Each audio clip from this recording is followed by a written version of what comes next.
Hello friends, welcome back again to the channel. I hope everyone is safe. In today's video, I would be talking about attrition calculations with the components of opening headcount, new joining, resigned, employees remaining. So we will get to know that how we can find out the attrition calculation, which is always asked during the interviews. So it is very important to understand it in a very simpler way.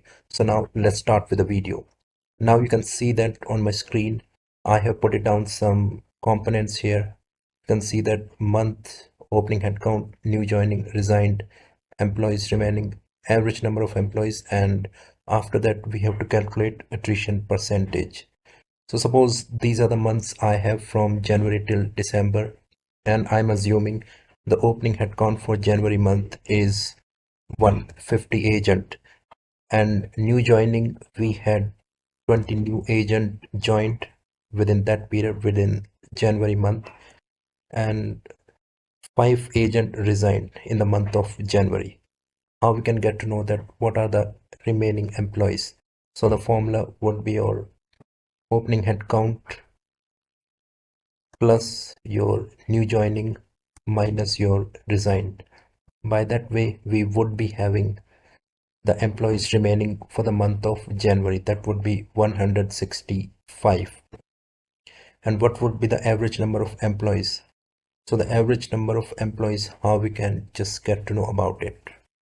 So these 165 would be the closing headcount for the January. So what would be the opening headcount for February? So that would be the closing headcount of the January. So I just simply drag it down here till December. The moment I put the value here, it will come into these March, April, May, June month. And now we have to calculate average number of employees. So the formula would be your average opening headcount for the month of January, and then closing headcount would be your 165 bracket close. So that would be your average number of employees we would be having for the month of January month. We can just take it in a roundabout 158 agent we would be having. The same way, if I just put it down some other numbers here, like suppose here we have 2 agent joined, then resigned 1 agent, and then simply I have to drag it down, so I'll have the details automatically coming up. Same I have to do for average number of employees. Now you can see that. So I just quickly change the equations here. 5 people joined here, then 3 people resigned, and the same goes for these. Let me just quickly mention the numbers. 3, 5.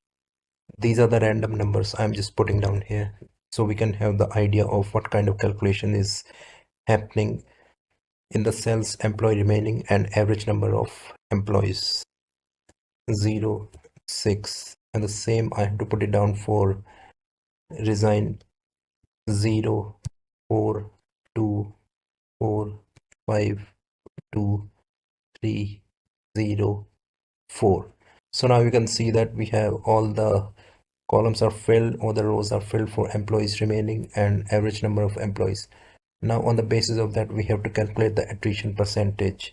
So the formula for attrition would be your number of people left divided by the average number of employees, which we have already calculated. So that would be your 158. So simply drag it down for rest of the months. So this is the percentage we have for attrition. I hope you like the video. Please subscribe and share.